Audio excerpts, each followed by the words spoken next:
Let's start with the quarterbacks, two former number 1 overall picks, drafted 11 years apart, making their first appearance in the big game.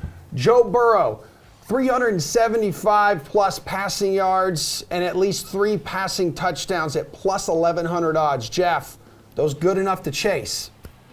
Well, this is a really interesting prop. When I was doing my research for this question, and yes, I actually do perform that service for this show, I found out Joe Burrow hit this prop 3 times this season.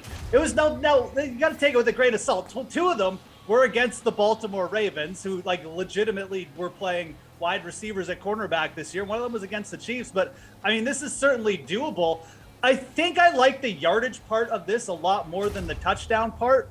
I don't necessarily like this prop in general. I think plus 1,100 is just a little bit too short. The Rams didn't allow 3 passing touchdowns against once all year, so we're kind of asking for them to just sort of regress all at once here. It could happen, but if you go in the player parlay section, you can get Joe Burrow over 375 passing yards and over 25 rush yards. You can get Joe Burrow over 375 rush yards and a rushing touchdown for plus 2,800, and you can get him for plus 2,200 with that rush yard prop as well. So I like going over on Joe Burrow in these player parlays for the passing yards. I just don't like him with this passing touchdown prop because against the Rams, they're pretty good in the red zone and covering against the pass, but be bullish on Joe Burrow's over in his passing yards. All right, Pearce, how do you feel about these odds for this bet?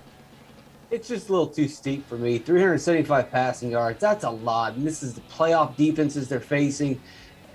You just don't get these type of numbers. And as Geoff mentioned, he got them a couple times during the regular season, but it's rare. Now he's got to do it against the 6th best pass DVOA that's got 2 weeks to prepare for this. Yeah, the Rams did allow a quarterback to go over this twice this season, just twice. Kyler Murray went over it, Tom Brady. But more often than not, you don't throw for this many yards in a big-time playoff game against the Rams.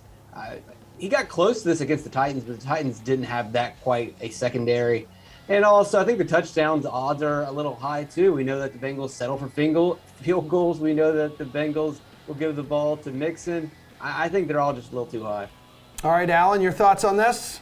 My thoughts are that I'm not sure I'm ever going to be able to look at cauliflower the same way again. But the odds are intriguing enough for me to bite. Those numbers are just a tick above what we can reasonably expect from Joe Burrow, but that's why the odds are sweetened. The key to the Bengals is most likely that high-flying circus dynamic duo of pass catchers with Burrow, so it's a reasonable bet. If we add another 40-yard screen to a scrub like Samaje Perine, that's just gravy on top.